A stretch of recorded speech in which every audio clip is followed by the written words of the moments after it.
بعد الاستعاذة والبسملة أنا قمر الدين يوسف أحدث الله بالعلوري بالفوج 36 أنشأ هذا لمناسبة العيد المئوي للشيخ آدم عبد الله العلوري. علمنا العلوري أول يوم رأيته عينا بعين وأمرنا أن نقرأه ابتداء. الحمد لله الذي بنعمته اهتدى المهتدون وبعدله ضل الضالون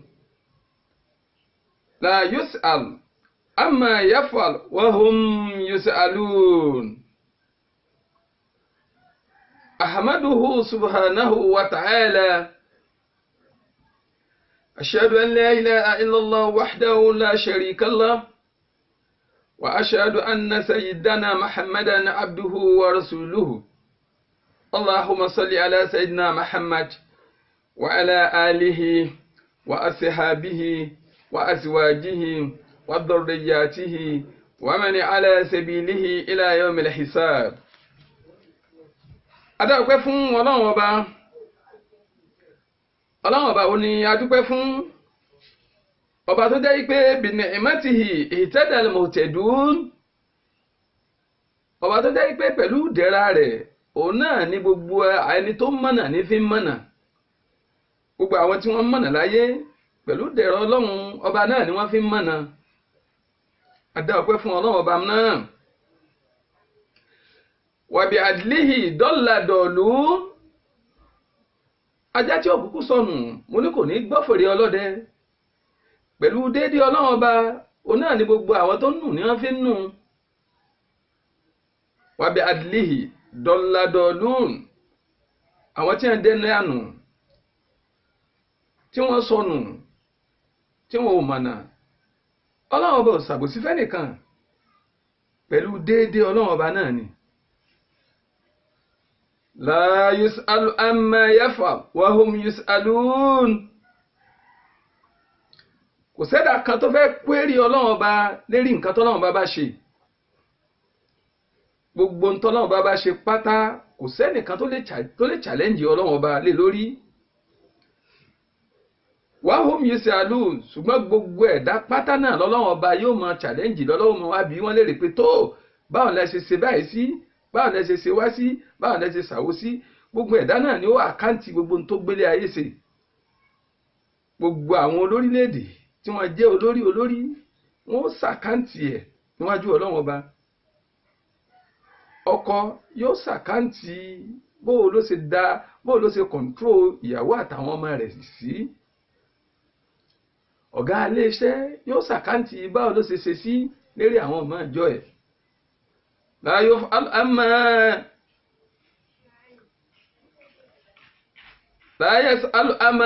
yus'alu amma yaf'al wa hum yus'alun. Kò sẹ́ni tí ó béèrè ntọ́lọ́run bá ṣe, Ọlọ́run bá ní ó máa béèrè gbogbo ntẹ́nì kọ̀ọ̀kan tó bá gbélé ayé ṣe.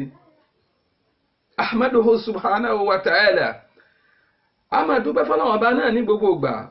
Ọlọ́run ọba náà tó jẹ́ pé ọba tó mọ́ kangá ni.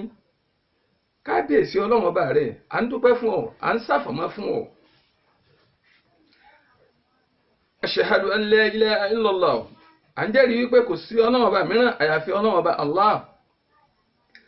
Wahdahu la sharika lah. Ọlọ́run ọba tá a wí, ọba tí ò lórogún, tí ò lọ́bà kan ni. Wa ashhadu anna sayyidana Muhammadan abduhu wa rasuluhu. Bákan náà, à ń jẹ́rìí pé dájúdájú ànábì wa Muhammad ẹrú Ọlọ́run ọba ní òjíṣẹ́ rẹ̀ ní í ṣe pẹ̀lú. Allahumma salli ala sayyidina Muhammad. Tó bá rí bẹ́ẹ̀, Ọlọ́run bá a ṣe ìkéṣe ìgẹ̀ fún ànábì wa Muhammad wa ala alihi àti gbogbo àwọn ará ilé ẹ̀, wa ashabihi àtàwọn sàábé ẹ̀, wa azwajihi àti gbogbo àwọn ìyàwó ẹ̀, wa dhurriyyati àti gbogbo àwọn àrọ́mọdọ́mọ ànábì wa Muhammad, wa man tabi'a bida'watihi bi ihsan àti gbogbo ẹni tó bá ti tẹ̀lé ìpèpè ànábì wa Muhammad pẹ̀lú dáadáa àtòótọ́ ọ̀nú ila yawmiddin, títí dijọ́ gbìndé alkiyama àmà bá lẹ́yìn àgbà náà. Mo ní gẹ́gẹ́ bí mo ṣe máa wí ní gbogbo ìgbà, orúkọ mi ò mọ̀ yí padà. Èmi ni Ustaz Hamid Sulaiman Adéwọ̀yè Al-Markazi Al-Mahbub Abu Mahabuba. èmi ní olóòtú àgbà fún Agbo Mùsùlùmí àgbáyé online television àti gbogbo wa tí a máa ń gbádùn ní gbogbo ìgbà ní gbogbo àsìkò. Mo ní àtúnkù bójú ọjọ́ ṣe rí lásìkò yìí, a kú déédéé wò yìí. Mo ní ètò náà tó ti dé. Ètò tá à ń retí ni ètò gbáǹkọ́gbì, ètò bàbá ètò tí múni súnmọ́ Ọlọ́run ọba, ètò tó jẹ́ pé a kẹ́kọ̀ọ́ ẹ̀sìn ń bẹ, a kẹ́kọ̀ọ́ wà ń bẹ, ètò tí èèyàn ò gbọ́dọ̀ gbàgbé ní gbogbo àsìkò, ètò tí ó bá gbà mú. Ọmọdé ò mú tiẹ̀, àgbàlagbà ò mú tiẹ̀, ọkùnrin ò mú tiẹ̀, obìnrin ò yọ tiẹ̀, gbogbo olúkàlùkù náà ni ó máa yọ tiẹ̀ nínú ètò náà. Lágbo Mùsùlùmí àgbáyé ó lè tó wà yìí, Lágbo Mùsùlùmí àgbáyé online television. Mo láàmà tó dé bá a ṣe dé. Mo láà kí gbogbo àwọn olólùfẹ́ Lágbo Mùsùlùmí àgbáyé káàkiri gbogbo àgbáyé, gbogbo bíkíbi tí ẹ̀ ti ń wo Lágbo Mùsùlùmí àgbáyé tẹ̀ ti ń gbádùn wa. Mo láàmà kí yín, ẹ̀yin tẹ́ wà ní Nàìjíríà a kí yín, ẹ̀yin tẹ́ wà ní Ghana mo láà kí yín, ẹ̀yin tẹ́ wà ní Kódòfà a kí yín, kódà a kí ẹ̀yin Kútọ́nù, a kọjá sókè òkun l'Amẹ́ríkà, ní London, ní Canada, ní Europe, l'Asia, ní Australia, gbogbo bíkíbi tí ẹ bá ti ń gbádùn Lágbo Mùsùlùmí àgbáyé tẹ́ ti ń rí wàá wò. Mo ní gbogbo yín náà ni a kí. Kíkí wo ni kíkí tá a fi ń jọ ń kíra wa ní gbogbo ìgbà, tó jẹ́ pé òun náà ló fi ń lóore ju gbogbo kíkí lọ. Ó lóore ju good morning, good afternoon, good evening, good night lọ. Ẹni ó bá bèbí sùn tó bèbí jí tá a wá ní good morning, ǹjẹ́ àárọ̀ dáa fún bí? Ẹni tó jẹ́ pé orí ìrònú ló wà táwọn sọ pé good afternoon, ǹjẹ́ good afternoon ló wúlò fún bí? Ẹni tí nǹkan kan dà láàmú tó ń agitate mind ẹ̀ táwọn sọ pé good evening yìí kò lè wúlò fún. Ṣùgbọ́n kíkí tí mò ń wí tẹ́mi fi ń kí yín tí fi máa kí ní gbogbo ìgbà, kíkí tó lóore jù ni, tó yẹ pé ó bá àárọ̀, ó bọ̀sán, ó bálẹ̀, ó bá gbogbo àsìkò mu. Kí ni kíkí náà? Kíkí tá a fi máa kíra wa níjọ́ gbẹ̀ndà al-qiyāmah wípé assalamu alaykum wa rahmatuhu ta'ala wa barakatuhu, wa alaykum assalam wa rahmatuhu ta'ala wa barakatuhu. Lágbo Mùsùlùmí àgbáyé, mo ní gbogbo wa la wà ń bẹ̀. Ètò tí à ń retí, a ti sọ fún wa ní episode 2 pé àmì Ọlọ́run episode 3 tó ń bọ̀ lọ́nà ó lágbára púpọ̀. A gbọ́dọ̀ má wò ó, torí wípé tá a bá wò ó ìmúni súnmọ́ Ọlọ́run ọba. Gbogbo ẹni tí ò bá súnmọ́ Ọlọ́run ọba tẹ́lẹ̀ ó ti di dandan tó bá wo ètò yìí ó gbọ́dọ̀ súnmọ́ Ọlọ́run kó gbà yìí pé àsọ Ọlọ́run ọba náà lọ́ba téèyàn súnmọ́, lọ́ba téèyàn sìn. Ẹ má jẹ́ amọ́pọ̀ lọ ní olóró kọ́rọ̀ mọ́gùn. Kí ni àkọlé ètò wa tèmi? Àmì Ọlọ́run episode 3. Òun náà ni orí ẹ̀ náà la wà. Àmì téèyàn fi dọ́là ọba mà, a ti rí episode 1, a rí episode 2, episode 3. Òun náà orí ẹ̀ náà la wà yìí. Ẹ dákun ẹ bá mi wá nǹkan fìdílé kí ẹ gbádùn ètò wa yìí. Àmì Ọlọ́run episode 3. Ẹ dákun ká tó tẹ̀síwájú ẹ jẹ́ gbádùn orin ìsìláàmù iná láàrin ìṣẹ́jú bíi mélòó kan ká tó máa tẹ̀síwájú, torí pé Lágbo Mùsùlùmí àgbáyé gbogbo wa la wà ń bẹ̀.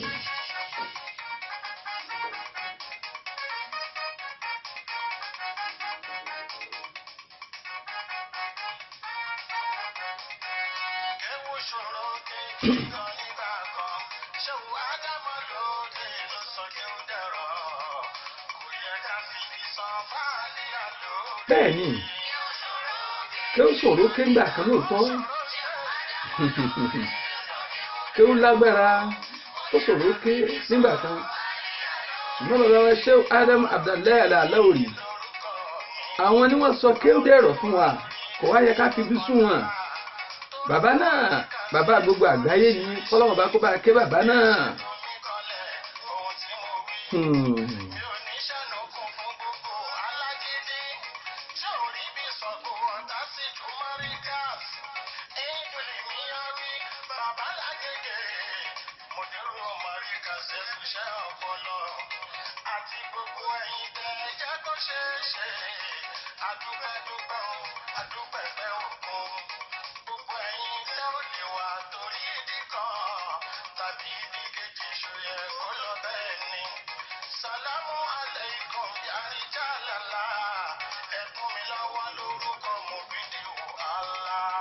ó ṣòro pé ìgbà nígbà kan ọjọ́ mọ́lẹ̀ dédé sàn tó dẹ̀rọ̀ òye ká fẹ́rí tó àlìyá. ẹ ṣé mo dúpẹ́ lágbo mùsùlùmí àgbáyé mo ní gbogbo wa la wà ń bẹ́ẹ̀. àmì ọlọ́run tá a gbọ́dọ̀ dọ́dọ̀ wọn mọ̀ episode 3 òǹlẹ́lẹ́yìí. kí ni tí a fẹ́ fi hàn wá ní episode 3 yìí? a rí wípé gbogbo wa náà la gbà wípé ikú ń bẹ a sì gbọ́dọ̀ kú. béèyàn bá ṣe dáadáa yóò papòdà yóò kú, ó ṣàìdá yóò papòdà yóò kú. ṣùgbọ́n àwọn nǹkan kan wà tá a fẹ́ fi hàn wá lẹ́nìí tó jẹ́ pé ó lágbára púpọ̀. kí ni nǹkan náà? dákun bá ń wá nǹkan fìdílé.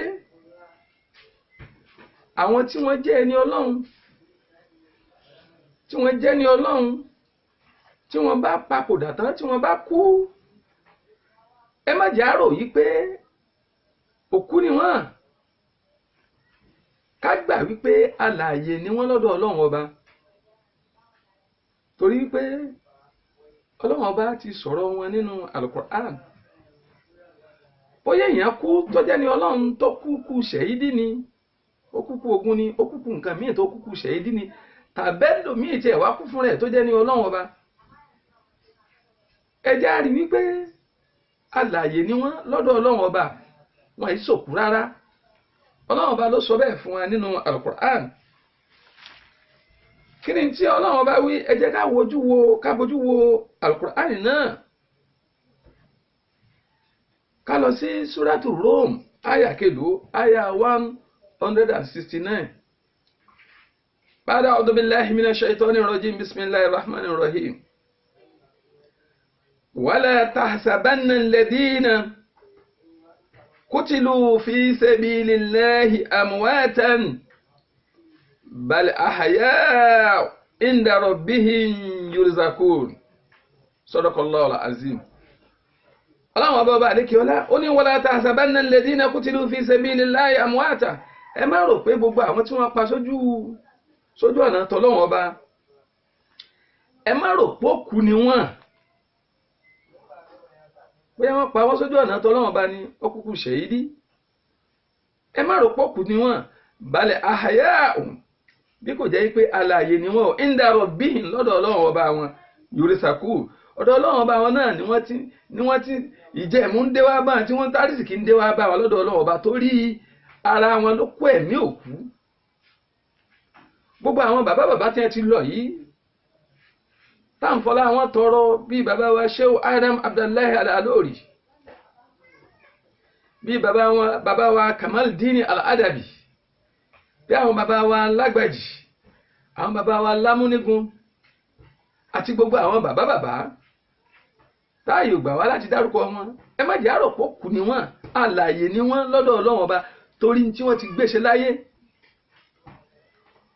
Ọlọ́run ló sọ bẹ́ẹ̀ fún wa, la fi mọ̀ bẹ́ẹ̀ wípé ká má rò yí pé òkú ni gbogbo àwọn bàbá yìí. àwọn bàbá wa yìí alààyè ni wọ́n lọ́dọ̀ Ọlọ́run Ọba, tó jẹ́ yí pé wọ́n ń jẹ, wọ́n ń mu, wọ́n sì ń gbádùn, tó jẹ́ pé ẹ̀mí wọn ń gbádùn lọ́dọ̀ Ọlọ́run Ọba. gbogbo eléyìí àmì Ọlọ́run Ọba tá a fi gbọ́dọ̀ gbà yí pé àwọn òkú yìí tá ń pè lókú alààyè làwọn. àwọn máa pè wọ́n lókú ni pé àwọn tí ẹ ti kú wọ́n ti lọ, alààyè ni wọ́n lọ́dọ̀ Ọlọ́run Ọba. Ọlọ́run tún sọ nínú Al-Qur'an, nínú Suratu Rum, Quran 30 verse 20. Quran 30 verse 20. Bismillahir Rahmanir Rahim. Wa min ayatihi an khalaqakum min turabin. Ọlọ́run ní nínú àmì àwọ̀ Ọlọ́run ọba an khalaqakum min turabin. Ó dà ní pé àwọ̀ Ọlọ́run ọba dá yín láti inú yẹ̀pẹ̀ náà láti dá yín. Thumma idha antum basharun tantashirun. Níbi yẹ̀pẹ̀ tá a ti dé yín náà láti wá gbé yín dìde tẹ́wàá déyàn tẹ́ máa wá fọ́nká tẹ́ máa rí yẹ̀pẹ̀ náà nípìnlẹ̀ wa. Àmì Ọlọ́run ọba ni. Ọlọ́run ọba dá wa látara yẹ̀pẹ̀. Àwa tẹ̀dá tán, àwa ń bímọ, à ń fẹ́yàwó, à ń bímọ, àwa ń bí sí, à ń rẹ̀ sí. Tá a bá wá tó bá dojú ogbó tá a bá papòdà gbogbo àwọn tí wọ́n ṣe tán Ọlọ́run ọba pátá. Ọlọ́run ó ń sọ fún wa pé ẹ má rò pé wọ́n kà jókòó o, àwọn ìṣòkú alààyè ni wọ́n láyàtà ká fún wa ni. Ẹ bá mi gbọ́ Ọlọ́run ọba tóbi. Allahu Akbar. Nínú Suratu Kahf, Quran 18 verse 107. Ọlọ́run tún sọ àwọn nǹkan kan fún wa láàyè kan nínú Suratu Kahf, Quran 18 verse 107. Kí ni t'Ọlọ́run ọba wí? أعوذ بالله من الشيطان الرجيم بسم الله الرحمن الرحيم إن الذين آمنوا وعملوا الصالحات كانت لهم جنات الفردوس نزلا خالدين فيها لا يبغون عنها حولا قل لو كان البحر مدادا لكلمات ربي لنفد البحر قبل أن تنفد كلمات ربي ولو جئنا بمثله مددا قل إنما أنا بشر مثلكم يوحى إلي أنما إلهكم إله واحد فمن كان يرجو لقاء ربه فليعمل أملا صالحا ولا يشرك بعبادة ربه أحدا صدق الله العظيم. اللهم بارك عليك يا الله. أنصف عننا القرآن Quran 18 verse 107. Ọlọ́run ní innal ladhina amanu wa amilu solihat. Ọlọ́run ní gbogbo àwọn tó gbọ́ náà bá gbọ́ lódodo tí wọ́n sì ṣiṣẹ́ dáadáa. Kanat lahum jannatul firdaus nuzula. Ọlọ́run ní aljanna firdaus. Ó ní gbogbo wọn ni wọ́n sọ̀kalẹ̀ sí níjọ́ gbẹ̀ndẹ̀ al-qiyamah. Khalidina fiha. Wọ́n máa wà ńbẹ̀ gbére. La yabghuna anha hiwala. Wọ́n ní yẹ̀ kúrò nínú ọgbà àdẹ̀rà aljanna náà. قل لو كان البحر مدادا لكلمات ربي لنفد البحر قبل أن تنفد كلمات ربي ولو جئنا بمثله مددا. Ọlọ́run ní قل لو كان البحر لكلمات ربي tí gbogbo odò pátá tó bá di inki tí gbogbo igi inú gbó tó bá di pẹ́ẹ̀nì tá a fi ń kọ ọ̀rọ̀ Ọlọ́run ọba لنفد البحر قبل أن تنفد كلمات ربي. Odò wọn sì gbẹ gbogbo igi inú igbó yóò tán kọ́bílà àǹtà ń fàdà kalimati rọ́bì síwájú ọ̀rọ̀ ọlọ́wọ́ bọ̀ tiẹ̀ ní tán yóò mọ̀ wà ń bẹ̀ gbére ni. wọ́n lọ jí iná bíi mísìlì bàdàdà kódà ká tó mú ẹ̀sáǹpù míì wá títọ́ ọlọ́wọ́ bá yóò mọ̀ wà ń bẹ̀ gbére ni. Ọlọ́run wa ní kul innama ana basharun mislukum yuha ilayya. Ìwọ Ànábì Muhammad sọ fún wa wípé ana basharun abara lèmi náà o gẹ́gẹ́ bí yín. Yuha ilayya ntẹ́mi fi yàtọ̀ fún yín ni pé wọ́n Ọlọ́run bá rán mi níṣẹ́ sí yín kí n máa jíṣẹ́ fún yín. Kí ni iṣẹ́ t'Ọlọ́run rán? Annama ilahukum ilahun wahid. Ó rí pé Ọlọ́run ọba yín Ọlọ́run ọba kan ṣoṣo ni. Ọba tí ò lórogún, ọba tí ò lọ́ba kan ni. Faman kana yarju liqa rabbih. Gbogbo ẹ̀dákẹ́dá tó fẹ́ pàdé Ọlọ́run ọba rẹ̀ pẹ̀lú dáadáa níjọ́ gbẹ̀ndẹ̀ àlùkìyámà. Gbogbo ẹni tí ò fẹ́ jìyà níjọ́ gbẹ̀ndẹ̀ àlùkìyámà. Gbogbo ẹni tó fẹ́ wà àlùjánnà níjọ́ gbẹ̀ndẹ̀ àlùkìyámà. Gbogbo ẹni tó fẹ́ wà nínú ìdẹ̀ra níjọ́ gbẹ̀ndẹ̀ àlùkìyámà. Falya'mal amalan salihan. Tó bá sin Ọlọ́run ọba tán, falya'mal amalan salihan. Kó ṣiṣẹ́ dáadáa o, kó má bà tọmọlàkejì jẹ́. Kó má hùwà tí ò dáa, kó má ṣe tẹ̀m̀bẹ̀lẹ̀kún. Kó má ṣàbòsí. Kó máa ṣe dáadáa sí gbogbo nǹkan tó bá yẹ kó ṣe dáadáa sí. Falya'mal amalan salihan. iṣẹ́ tí ó máa ṣe, ìrìn tí ó máa rìn, ọ̀rọ̀ tí ó máa sọ, gbogbo ìwà tí ó máa wù kó jẹ́ dáadáa. wala yushrik bi rabbi ahada, ó sì máa wà orogún pẹ̀lú Ọlọ́run ọba rẹ̀ nígbà kan. Sadaqallahu al-azim. Òdodo ni ọ̀rọ̀ Ọlọ́run. ọ̀rọ̀ Al-Qur'ani la gbọ́ yìí. ibi tá ń lọ ni wípé gbogbo ẹ̀dá tó bá wà láyé tó sin Ọlọ́run ọba, tó fara sin Ọlọ́run ọba, lẹ́sìn Ọlọ́run ọba dáadáa, tó bá papòdà tán kódà gbogbo bọ́dì rẹ̀ gangan, ẹ̀mí Ọlọ́run ọba àti gbogbo àwọn màláíkà wọ́n máa ṣàdúrà fún bọ́dì ẹ̀. lágbo mùsùlùmí àgbáyé a ṣe ìwádìí fínífíní lágbo mùsùlùmí àgbáyé online television, a ṣe ìwádìí lérí àwọn ẹni Ọlọ́run ọba tó jẹ́ pé a rí nínú àwọn ẹni Ọlọ́run ọba nígbà tí wọ́n papòdà tán, tí wọ́n sin wọ́n tán, kàyéfì ńlá lélẹ́yìí. a rí ẹni Ọlọ́run ọba nígbà wọ́n papòdà tán tí wọ́n sin wọ́n tán. ara wọn kan tó jẹ́ pé after 10 years, lẹ́yìn ọdún 10 tí wọ́n bá síyàn lẹ́yìn ọdún 10, ẹ dákun lẹ́yìn oṣù kan tí wọ́n bá síyàn, ẹ dákun báwo lè yóò ṣe rí tí ẹ bá dénú sàárè náà. a rí i pé ikán yóò ti fi gbogbo ara èèyàn yóò ti fi ṣe bùgbé. àkekèé, ikán, ejò àti gbogbo nǹkan kí nǹkan tí máa wà nínú ilẹ̀ yìí wọ́n ti máa jẹ gbogbo ara èèyàn. lẹ́yìn oṣù kan sóṣù kejì, ara ó ti di pòlòfó. Allahu Akbar. níta fi mọ̀ wípé a gbọ́dọ̀ máa sin Ọlọ́run ọba bukratan wa asila. Ọlọ́run ọba náà lọ́ba tó tó sí o, torí tí ẹ̀dá bá ti papòdà tán, ẹ̀mí ó kọjá lọ, ara bọ́dí ó wà lẹ̀. ẹ̀mí ni gbogbo ẹ̀dá tí ò bá ti ṣe dáadáa, ẹ̀mí ni ó máa jìyà. ṣùgbọ́n ẹ̀dá tó bá ti sin Ọlọ́run ọba dójú àmì, tẹ́mi bá lọ bọ́dí ó wà lẹ̀, kódà ẹ̀rù gan ó ba ilẹ̀ pé bóun mo ṣe fẹ́ jẹ kínní yìí. gbogbo àwọn àkekèé tí wọ́n máa jẹ́yàn, gbogbo àwọn nǹkan kí nǹkan tí wọ́n máa jẹ́yàn nínú ilẹ̀, tí wọ́n jẹ òkú, wọ́n jẹ pákó, wọ́n jẹ aṣọ, wọ́n jẹ gbogbo ẹ̀. gbogbo ẹ̀dá tó bá jẹ́ ni Ọlọ́run ọba tó súnmọ́ Ọlọ́run ọba, ẹ̀rù ó máa bà wọ́n láti débẹ̀. lágbo mùsùlùmí àgbáyé online television, a ṣe ìwádìí ìjìnlẹ̀ lérí àwọn ẹni Ọlọ́run ọba. báwo ni wọ́n náà ṣe fẹ́ dà bí àwọn ẹni Ọlọ́run ọba? kí ni tó fẹ́ ṣe tó fi jẹ́ ni Ọlọ́run ọba? mo jẹ́ ni Ọlọ́run ọba ká máa forí àwọn sọ nìkan kọ́, èèyàn ṣiṣẹ́ débẹ̀ ni téèyàn ó fi jẹ́ ni Ọlọ́run ọba, tọ́lọ́run fi fara hàn pé tí ó sì fi hàn yàn pé ẹni Ọlọ́run ọba làwọn ẹni. lágbo mùsùlùmí àgbáyé a ṣe ìwádìí fínífíní.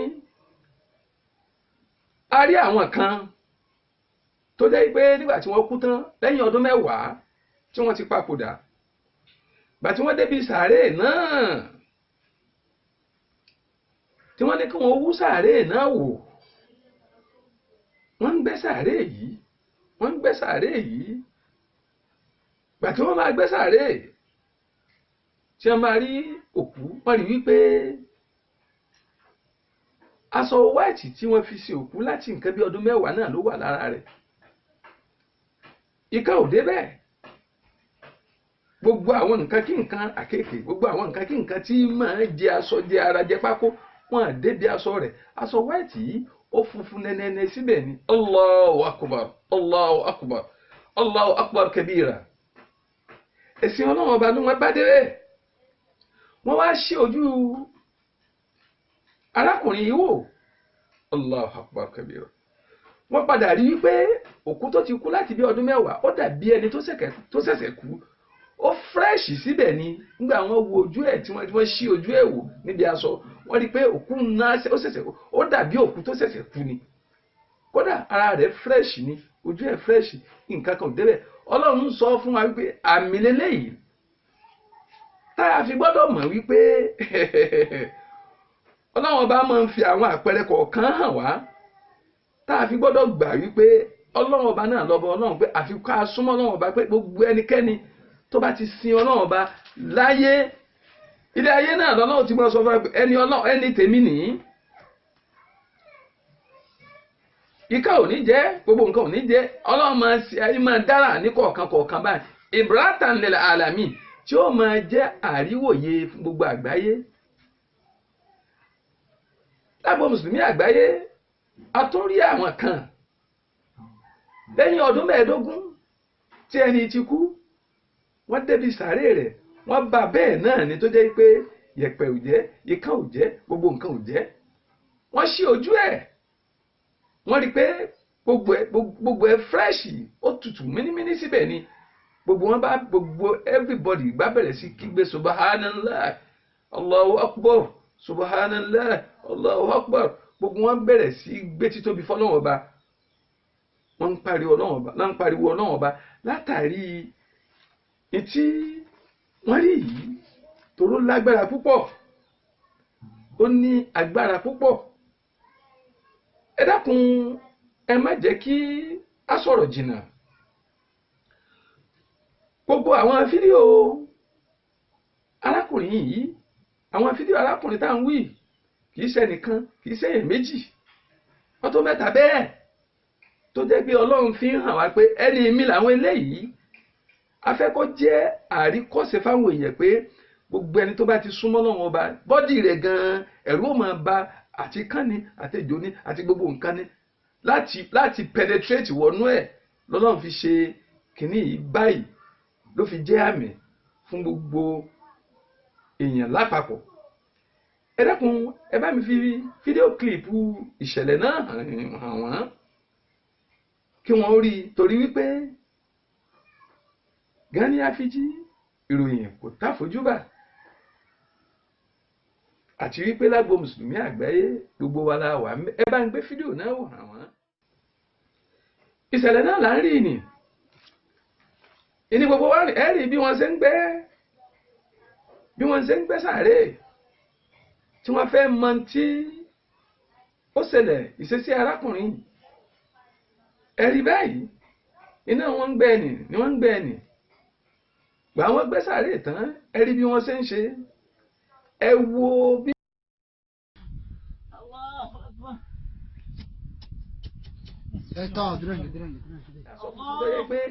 láti nǹkan bí ọdún 10 àwọn kan wà láti nǹkan bí ọdún 10 àwọn kan wà láti nǹkan bí ọdún 15 tí wọ́n ti papòdà tó jẹ́ pé bí wọ́n ṣe tẹ́ ń wò yìí òun náà là ń wò yìí ọlọ́run ṣe fún akálẹ̀ mọ̀ wípé òun ọlọ́ọ̀ba náà lọ́lọ́ọ̀ba àti wípé gbogbo ẹni tó bá ti ṣe dáadáa nílé ayé òun máa mú àmì kọ̀ọ̀kan báyìí hàn táwọn èèyàn fi gbọ́dọ̀ mọ̀ wípé a gbọ́dọ̀ máa sin òun ọlọ́run ọba téèyàn bá sin òun ọlọ́run ọba ara rẹ̀ gan gbogbo nǹkan kí nǹkan tí máa jẹ́yàn ó máa ń dé ìwọ̀ fún wa ìkọ̀ọ̀kan báyìí ó máa wáyé ìtọ́jú ọlọ́run ó ṣe léyìn ni wípé ọlọ́run fẹ́ fi àmì hàn wípé ẹni bá ṣe rere ó ti dẹnu kó ire báwo fọ́tò náà ni gbogbo wa ń wò yìí ẹ̀tún arákùnrin kan tó wà nínú wọn tó jẹ́ pé hafiz ni kí láà ń pè láhafiz àwọn tí wọ́n há odidi alukurani sórí wọ́n há gbogbo odidi kurani wà lórí arákùnrin náà ó sì kurani tó há kì í ṣe àwọn kan tó jẹ́ pé wọ́n ka kurani ṣùgbọ́n wọ́n ní tẹ̀lé kurani tí wọ́n kà ọ̀gọ̀ọ̀rọ̀ àwọn ènìyàn wọ́n ka kurani lóòótọ́ kódà ẹlòmíì há kurani ṣùgbọ́n kò tẹ̀lé ìní ànábì Muhammad sallallahu alayhi wa sallam ló fi ń sọ báyìí wípé rubba qari al-Qur'an qala rasulullahi sallallahu alayhi wa sallam rubba qari al-Qur'an wal Qur'anu yal'anu. mélòó ni àwọn tí wọ́n máa ka kùránì tàbẹ́lòmíì ó pe àwọn ha kùránì wal Qur'anu yal'anu alayhi kùránì yóò sì máa ṣẹ́bílẹ̀ kí ló jẹ́ orí bẹ́ẹ̀ torí wípé wọ́n kà á ní tíórì ni wọ́n put it into practice wọ́n practicalize ẹ̀ gbogbo òfin tí ọlọ́run sọ nínú alukurani wọ́n àtẹ̀lé àwọn òfin ni wọ́n ṣe ń tó wù wọ́n lànà bíbí sọ̀rọ̀ yìí pé rubba qari al-Qur'an wal Qur'anu yal'anu alayhi kọ́lá nǹkan sọ wà ń bẹ́ẹ̀. arákùnrin tá ń wí nínú àwọn arákùnrin tí ẹ̀ ń wò yìí náà ni gbogbo yín ń wò lọ́yìn tí gbogbo wa ń wò yìí ẹ̀yin náà máa wò ó tóun bá ti ń wò ó dákun jẹ́ kí ìbẹ̀rù ọlọ́run ọba kó wà lọ́kàn rẹ kó o sì máa bá mi gbé ọlọ́run ọba tóbi kó o máa ṣe subhanallah allahu akbar subhanallah allahu akbar kó wà lọ́kàn rẹ kí ní ìbẹ̀rù ọlọ́run tí ó wà lọ́kàn rẹ ni wípé ṣé báyìí mọ iye àwọn èèyàn nígbà tí wọ́n bá kú lẹ́yìn oṣù kan oṣù méjì láàrin ọ̀sẹ̀ kan tẹ́lòmíì bá kú yóò ti wú. Tí wọ́n bá wú láàrin oṣù kan oṣù méjì wọ́n ti jẹrà, wọ́n ti di ikán ti fi lé ikán ti fi gbogbo inú wọn ṣe lé. Ẹ wá wo ìṣẹ̀lẹ̀ tó ṣẹlẹ̀ láàrin odidi àwọn kan wà ọdún kẹwàá tí wọ́n ti kú nì, bọ́dì wọn sì fresh síbẹ̀. Àwọn kan wà ọdún kẹẹ̀ẹ́dógún tí wọ́n ti kú sẹ́yìn nì. Ikán ò débi, ikán kò jẹ aṣọ tí wọ́n fi sin wọn, kò sì jẹ yẹ̀pẹ̀, kò sì jẹ bọ́dì wọn. Báwo ni àwa náà ṣe fẹ́ wà nínú ààyò Ọlọ́run ọba?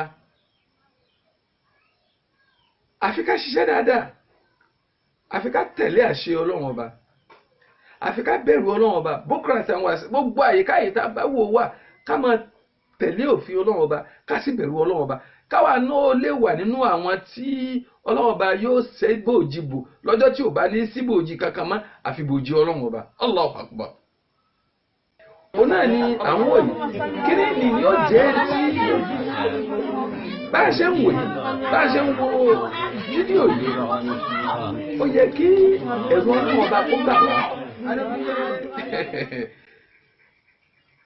Àmì oríṣiríṣi wà tọ́lọ́ máa ń fi tí máa jẹ́ kí ẹ̀dá ó rí. Ìwọ tó bá rí lò rí. Táwọn kan tí wọ́n bá ń sọ fún wa yìí pé àwọn kan kú láàrin ọdún mẹ́wàá, ọdún mẹ́ẹ̀ẹ́dógún, sọ pé irọ́ ni.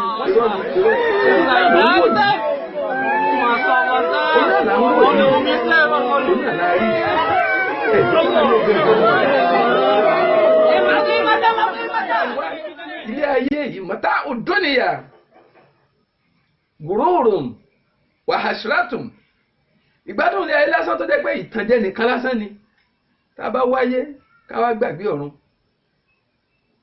Bàbá bẹ́ẹ̀ lòmí ìlérí a ní ayé láàṣẹ ká tó sọ̀run. Bàbá bẹ́ẹ̀ lòmí ìlérí pé ó sin Ọlọ́run bá ní ìgbà kíni ẹ̀yin tẹ́ ń sí kílẹ̀ rí mú bọ́ ń bẹ́ẹ̀ kíni ẹ̀yin bá ti kó ti parí. Òun náà lẹ rí àpẹẹrẹ ńlá kan ní ìlà ń wò yìí tá a fi gbọ́dọ̀ mọ̀ wípé àṣeyàn máa súnmọ́ Ọlọ́run ọba ni. Àmì Ọlọ́run episode 3 òun náà la a rí pé kàyéfì tún lélẹ́yìí.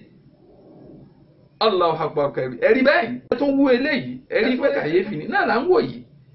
Ìwọ náà bá mi wò tó ń gbé sí wọn jẹ́ kí wọ́n rí ọ náà nìyí. Kò rújú rárá.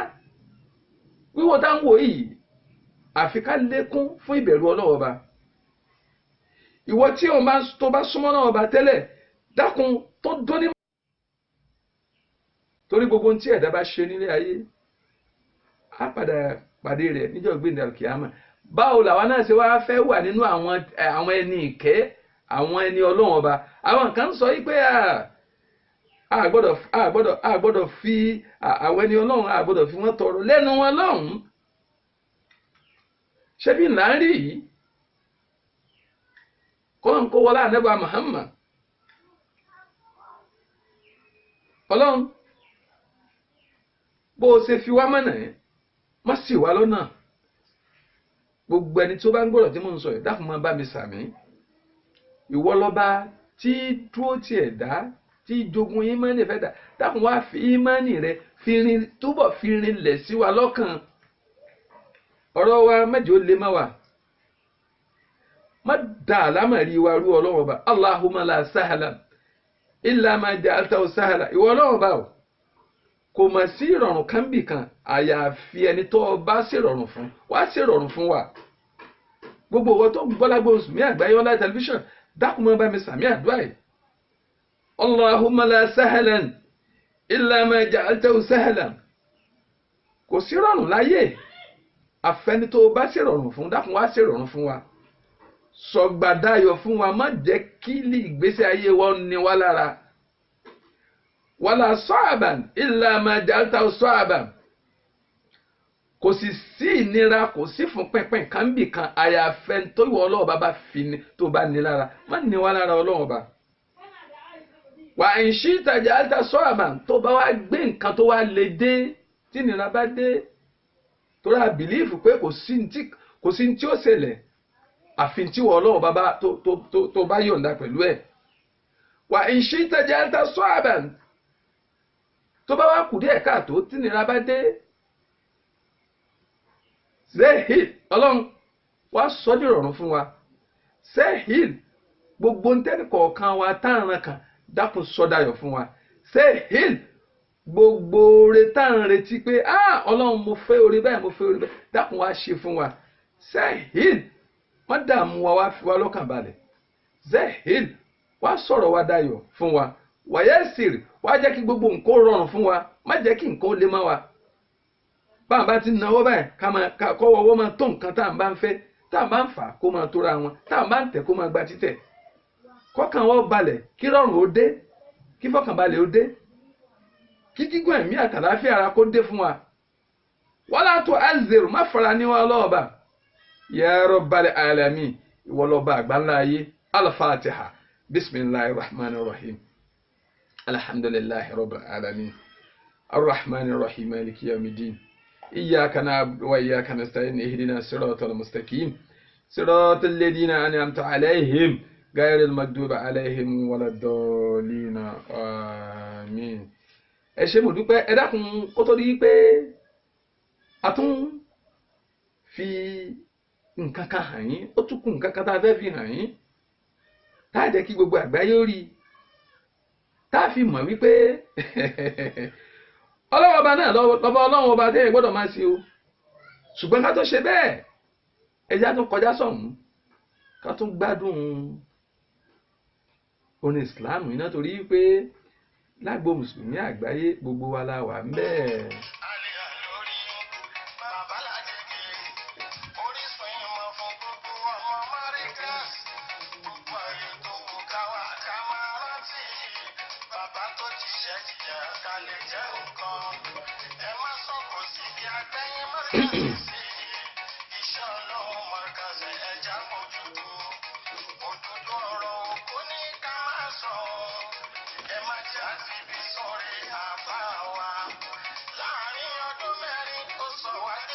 ẹ̀rí nǹkan báyìí lára àwọn bàbá tí wọ́n jẹ́ àwọn ẹni ọlọ́run òun náà ni wọ́n ń wí àwọn bàbá wa ṣe Adam Abdullahi Al-Alori àwọn bàbá wa Kamal Dini Al-Adadi àwọn bàbá wa Bẹ́gọ́rẹ̀ àwọn bàbá Alámúnigun àwọn bàbá ní Pàkátà àwọn bàbá ń kòkéwú kò béèrè àwọn bàbá wa Mayíyà àwọn bàbá wa Ìsìn ní òbí wa àwọn bàbá wa Yunus ní ìsọ ní Kírun ní Ráúdà ní ìlú Ìkírun Àgùnbẹ́ onílé òbí àwọn bàbá wa Mustapha Sagoso Glory bẹ́ẹ̀ gbogbo àwọn bàbá bẹ́ẹ̀ ẹni ọlọ́run ọba ni wọ́n káwọn kan wá lanu gbàgà lẹ́nu ọlọ́run kún anírú wọn ò ṣeé fi tọrọ ọmọ ẹ̀rí pé nǹkan dààmú làákàyè wọn àwọn bàbá báyìí la gbọ́dọ̀ fi tọrọ torí wípé àwọn ni wọ́n sọ kéwú dìrọ̀rùn fún wa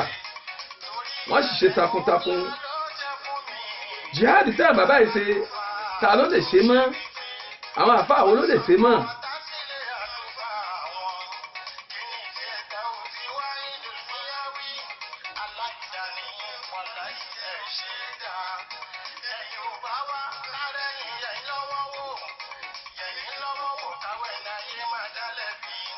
gbogbo ojú tí ó ń wo lágbo mùsùlùmí àgbáyé online television mo ní ojú yín ò ní fọ́ bákan náà etí tó ń gbọ́ wa etí yín ò ní dì àwa náà tá à ń jọ ń sọ̀rọ̀ tẹ́ ń gbóhùn wa àní yóò di gbẹ̀yìn ayé wa iwájú náà la máa lọ àní rẹ́yìn láíláí gbogbo bíkíbi tí ẹ ti ń wo lágbo mùsùlùmí àgbáyé online television mo ní gbogbo yín náà la kí káàkiri gbogbo àgbáyé ẹ̀yin tàbújá mo ní gbogbo yín la kí bákan náà ẹ̀yin ti Ìlọrin Àfọ̀njá gbogbo yín náà la kí ẹ̀yin ní ti Ìbàdàn Olúyọ̀lé mo ní gbogbo yín la kí gbogbo bẹ́ẹ̀ ní gbádùn lágbo mùsùlùmí àgbáyé ẹ̀yin ti Lagos for show gbogbo yín la kí ẹ̀yin ti Kírun Àgùnbẹ́ ẹ̀yin tó Ṣógbó Òròkì gbogbo yín la kí ẹ̀yin ti Súlẹ̀já mo la kí ẹ̀yin ti Kaduna ẹ̀yin ti Sókótó ẹ̀yin ti Kánò gbogbo ẹ̀yin náà olólùfẹ́ lágbo mùsùlùmí àgbáyé gbogbo bíkíbi tí ẹ wà mo ní gbogbo yín là ń dúpẹ́ fún là ń kí yín kọ́lọ́n kó wọlé àdébà Muhammad ọlọ́run ò àpadà sí aburú ọlọ́run ní jẹ́ ó tọ́sẹ́nì kọ̀ọ̀kan wa ẹ̀sìn là ń ṣe ọlọ́run ní jẹ́ àṣẹ̀sí ọlọ́run àdébà Muhammad bákan náà gbogbo ẹ̀yin tòkè òkun gbogbo yín náà la kí ẹ̀yin ti débọ̀ country wa ń bìbà nílùú Ghana ní Togo ní Cameroon ní ní kódòfà ní Gambia ní gbogbo yín ní lágbo mùsùlùmí àgbáyé gbogbo yín là ń kí pátápátá kọ́lọ́n kó wọlé ànẹ́bà Muhammad ọlọ́run jẹ́ kí àjọ bá ànẹ́bà Muhammad wọlé ọlá àti wọlé ọlá bákan náà ẹ̀yin tẹ́ wà ní òkè òkun lọ́hùn London ní France ní bákan náà Australia ní gbogbo bíkíbi Amẹ́ríkà ní gbogbo bíkíbi tí olólùfẹ́ lágbo mùsùlùmí àgbáyé wà pátá àti gbogbo ẹ̀yin tẹ́ ń wo program yìí lọ́wọ́lọ́wọ́ àtẹ̀yin tẹ́ máa padà wò ó mo ní gbogbo yín náà ni a dúpẹ́ fún kọ́lọ́n kó wọlé ànẹ́bà Muhammad ọlọ́run ó ṣe wá lẹ́lẹ́sìn má ṣe wá lẹ́lẹ́sìn láéláé àpadà sí àbú tí mú ìyàn kó súsú téèyàn fi ní sin náà ọba mọ́ ọlọ́run ní gbé bẹ́mi àti gbogbo ìwọ tó bá sàmì náà dáadáa wala hawla wala quwwata illa billahi al-aliyyil azim. ẹ ṣé mo dúpẹ́ lágbo mùsùlùmí àgbáyé mo ní gbogbo wa là wà ń bẹ́ẹ̀.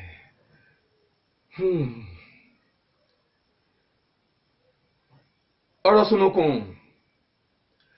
mo ní kí láà fi wò ó àwọn ọ̀jọ̀gbọ́n àti àwọn àgbàlagbà wọ́n ní ọ̀rọ̀ sunukun ojú sunukun náà là fi ń wò.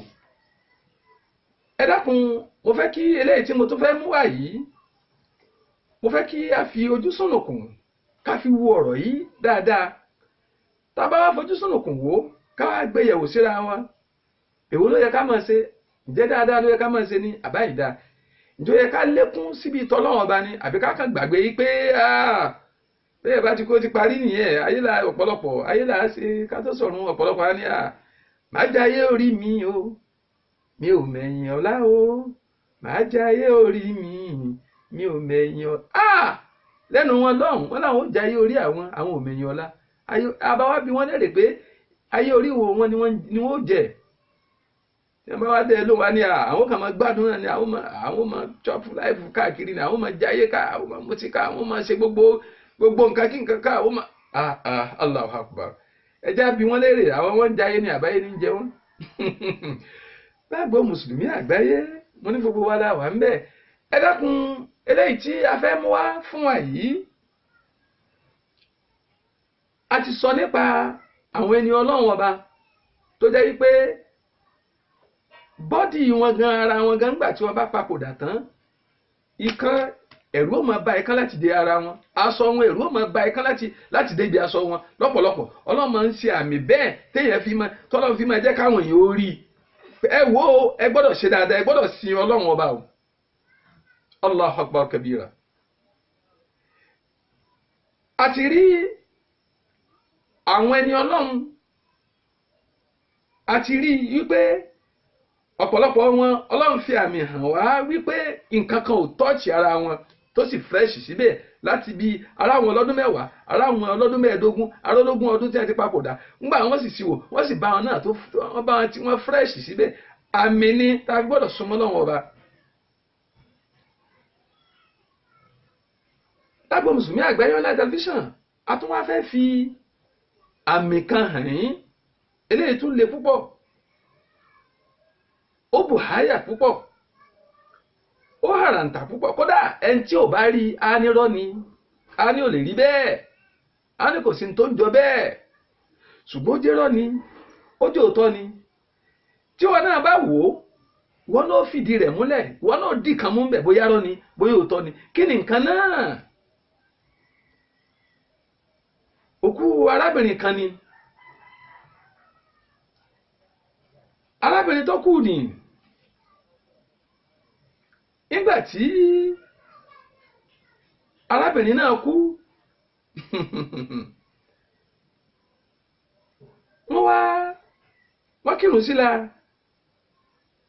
wọ́n kírun síla tán wọ́n faṣọ wé wọ́n wá fẹ́ sin arábìnrin náà lẹ́yìn ìgbà tí wọ́n gbẹ́ sàárè tán ṣùgbọ́n bí wọ́n ṣe gbé ìṣẹ̀lẹ̀ ńlá kan wá ṣẹlẹ̀ kí ni ìṣẹ̀lẹ̀ ńlá tó ṣẹlẹ̀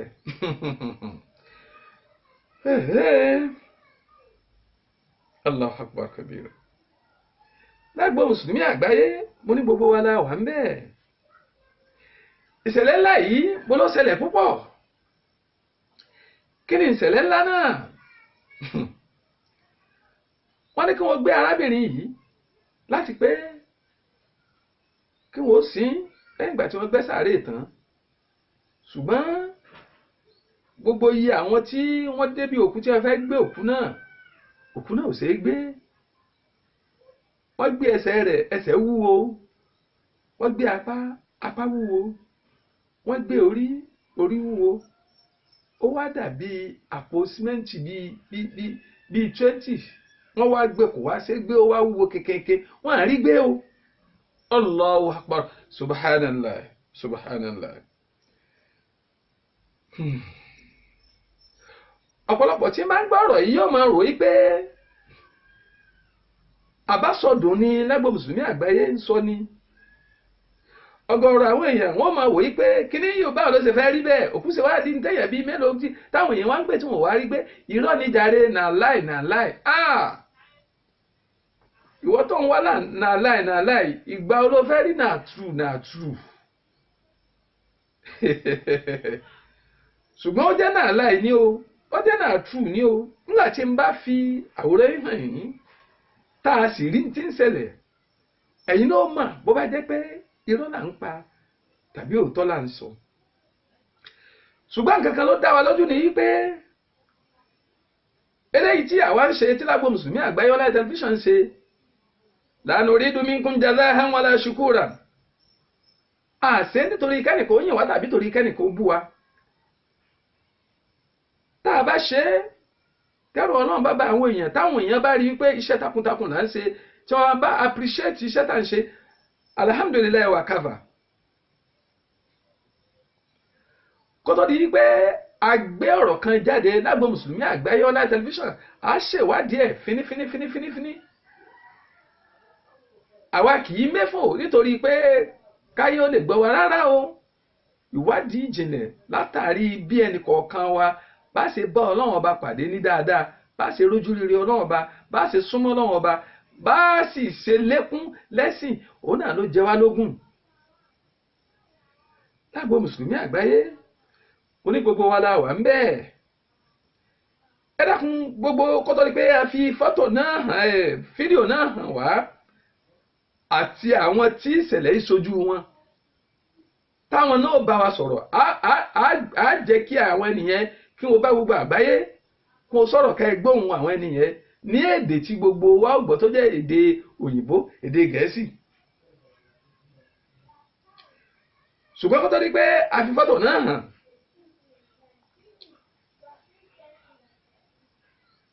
mo ní gbogbo ìwọ tó ń wo lágbo mùsùlùmí àgbáyé online television, olójú tó ń wò yín tó ń wò wá, ojú náà ò ní fọ́ o, àdúrà ni mo ń ṣe fún gbogbo yín. Etí tó ń gbà wá etí ò ní di, gbogbo àwa náà tá à ń jọ ń sọ̀rọ̀ ní padà yóò di gbẹ̀yìn ayé wa. Àdánwò tí dé báyẹn tá a fi ní sin náà ọba má, tá a ní fi kírun mọ́, Ọlọ́run má gbé bá wa. Ọlọ́run ṣe wá ní akírun kú ni, má ṣe wá ní akírun gbérùn lẹ̀. Ọ̀pọ̀lọpọ̀ èèyàn yóò máa kírun tẹ́lẹ̀, ṣùgbọ́n tó bá padà yá yóò jùrún lẹ̀, yóò kò ní kí mọ̀. Má ṣe wá bẹ́ẹ̀ Ọlọ́run ọba. Mo ní arábìnrin tá à ń wí yìí, èèyàn 3, 4, 5 gbé wọn ò rí gbé. Wọ́n kóra wọn jọ, wọ́n tó 6, 7, 8 wọn ò rí gbé. Wọ́n tún wá àwọn èèyàn sí, wọ́n lọ 9, 10 wọn ò rí gbé. Kìíní yìí wá jẹ́ nǹkan tí ó bani lẹ́rù púpọ̀. Nígbà tí wọ́n ń wẹ arábìnrin yìí, tí wọ́n wẹ̀ tán kí wọ́n tó faṣọ wé, wọ́n kàn rí pé ojú arábìnrin yìí ó dúdú bẹ̀rẹ̀kẹ̀tẹ̀ ni, láì jóná, ojú náà dúdú kò ṣeé rí. Kí ni dé wọ́n sá faṣọ wé bẹ́ẹ̀? Wọ́n wá wò pé kí làwọn fẹ́ ṣe. Wọ́n wá lọ bá àwọn ṣùyù, àwọn àgbà àfáà tí wọ́n ní mímọ̀ nípa ọ̀rọ̀ ẹ̀sìn pé eléyìí tó ṣẹlẹ̀ yìí ó mà lágbára. Àwọn ò mọ̀ táwọn fẹ́ ṣe bẹ́ẹ̀. Àwọn ti wẹ òkú tán, káwọn gbé òkú sínú sàárè, òkú wúwo, ó dàbí irin bí àpò sìmẹ́ǹtì bí 20. Àwọn ò rí gbé, gbogbo ẹsẹ̀ àtàpá àti gbogbo ẹ̀ ló wúwo rinrin kò ṣeé gbé. Kí ló wá ṣẹlẹ̀? bẹ́ẹ̀ ni ọmọ ẹni tí ó kú ní ń wa ẹkún mu pé wàhálà dé, bí ṣe ń sunkún òun náà ní mírí, bí ṣe ń sunkún òun náà ní mírí. kíní yìí wá jẹ́ kàyéfì fún gbogbo àwọn àfáà.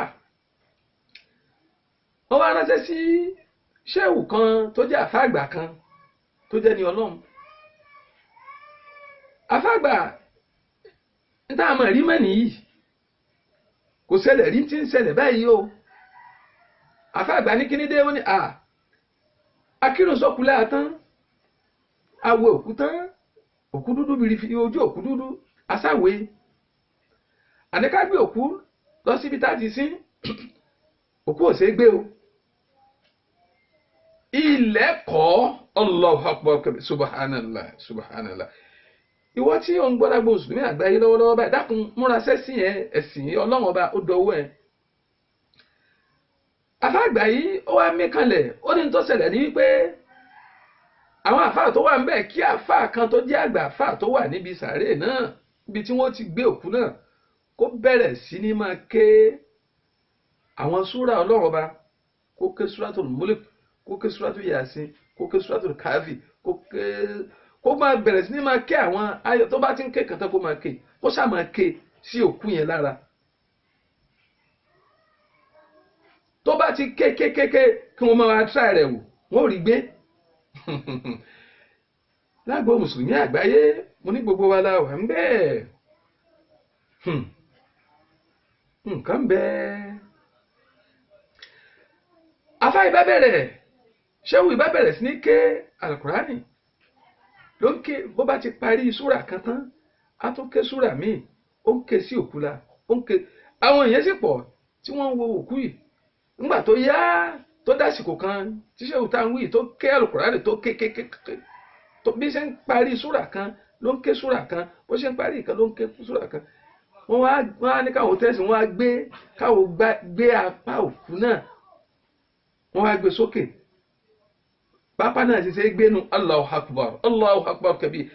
ìwọ tó ń gbọ́rọ̀ ìdákun bá mi gbé títóbi fọ́lọ́run ọba, Allahu Akbar kabira. bá ń tún gbé títóbi fọ́lọ́run ọba, Allahu Akbar kabira.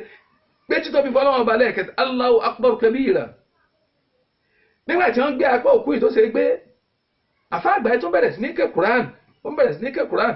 ńgbà tó tún ké, wọ́n tún gbé ẹsẹ̀ náà tó ṣe é gbé, ó tún bẹ̀rẹ̀ sí ní ké Quran. ńgbà tó tún ké débi kan wọ́n gbé orí náà ṣe é gbé, ó bá ní tó alhamdulillah. wọ́n wá ké alukurani yẹn dáadáa, wọ́n ké Quran yẹn gbà wọ́n ké. wọ́n wá ní kí wọ́n gbé òkú náà, wọ́n wá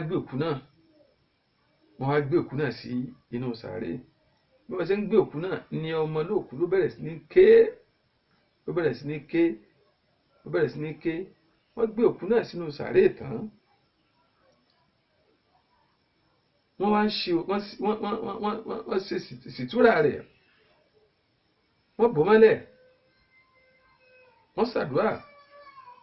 wọ́n ṣe ń ṣàdúrà ní ọmọ tí ìyá ẹ̀ fi sílẹ̀ sáyé ní mírí ní ké.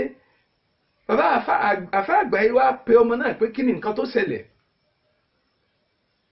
kí ni tó ṣẹlẹ̀.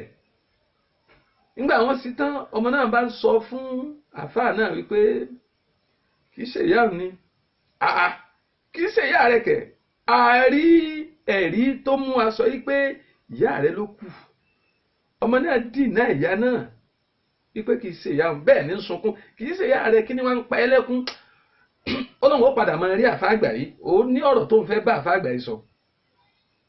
ẹ dákun, ẹ máa gbádùn ọ̀rọ̀ tí mò ń sọ lọ́wọ́lọ́wọ́ yìí. láàrin oṣù bíi 2 sí 3, arákùnrin náà ó padà lọ bá àfáà àgbà yìí. nígbà tó dọ́dọ̀ àfáà àgbà yìí ò dá màmá, wọ́n sì ti sin òkú. àfáà àgbà yìí kò dá arákùnrin náà màmá. arákùnrin náà wá ń bi àfáà yìí wípé ǹjẹ́ ẹ dákun jẹ́ màmí? àfáà àgbà ní òun rántí yín mọ́. ó ní òun jẹ́ lòun wà níbi òkú kan, ǹjẹ́ ẹ rántí òkú kan tí ó kú tẹ́ ẹ fẹ́ gbé lọ sísà, nígbà tẹ́ ẹ fẹ́ sìn, tẹ́ ẹ gbé tí ò ṣeé gbé, tílẹ̀ kọ́. àfàgbà ní bẹ́ẹ̀ ni ó rántí ó ní ọmọ náà tó ń sunkún níjọ́sí tó ń sọ yí pé kì í ṣe ìyá òun. àfàgbà ní bẹ́ẹ̀ ni ṣé bó sọ fún o ṣàdéhùn fún un pé ó máa wá rí wọn ní nǹkan kan tó fẹ́ bá ń sọ. kí ni nǹkan náà?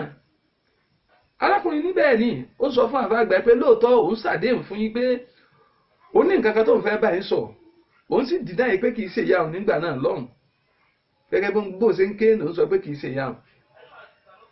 arákùnrin náà wá ń bẹ àfàgbà pé kó foríjì òun, kọ́nà òun sì foríjì nítorí pé kóun sọ tòótọ́ ìyá òun ni, ìyá tó bí òun lọ́mọ ni. àfàgbà wa ní kí ni dé tó fi wá dìnnà rẹ̀ pé kì í ṣe ìyá rẹ̀? ó ní nítorí pé òun ó dìnnà ní wípé ìṣẹ̀lẹ̀ tó ṣẹlẹ̀ yìí ó dẹ́rù bà ń púpọ̀, àti wípé àwọn èèyàn wọ́n máa wá bá òun tó ń bá sọ pé ìyá òun ni. òun ò sì fẹ́ kí àṣírí yìí kó hàn sọ́dọ̀ àwọn èèyàn tí tó ṣẹlẹ̀ tó fi rí bẹ́ẹ̀. arákùnrin náà wá ní kíní dé, àfàgbà yẹn náà wá ní kíní dé, ó ń bi arákùnrin léèrè yìí pé báwo ló ṣe jẹ́ tọ́rọ̀ màmá rẹ̀ fi rí báyìí tílẹ̀ fi kọ́ tí wọ́n fi rí gbé àfìgbà tí àwọn ké alukur'an. ọmọ ìyá náà nígbà tó jẹ́wọ́ pé ìyá òun ni lóòótọ́, ó wá sọ fún àfàgbà yìí pé àfà akramakumullah, ọlọ́run jẹ́ àrí yín pé ní tó ṣẹlẹ̀ ní wípé ìyá òun ni, ṣùgbọ́n láti ìgbà tó ń ti gbọ́njú ìyá òun ò forí kanlẹ̀ rí. Allahu Akbar. ìyá òun ò kírun rí, ìyá òun ò súnmọ́ náà nígbà kankan rí. gbogbo tó bá jẹ mọ́ ní téèyàn fi ń súnmọ́ náà wọn bá ìyá òun ó máa ń gbé jù sẹ́gbẹ̀ẹ́ kan ni.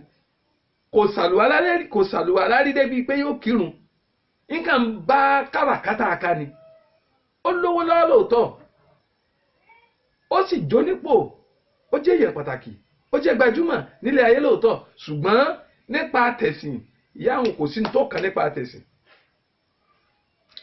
táwọn aláàánú, táwọn tí wọ́n máa ń tọrẹ jẹ, tí wọ́n máa wá ràn lọ́wọ́, tí wọ́n bá dọ́dọ̀ ìyá òun ó lé wọn bí ẹni lájà ni.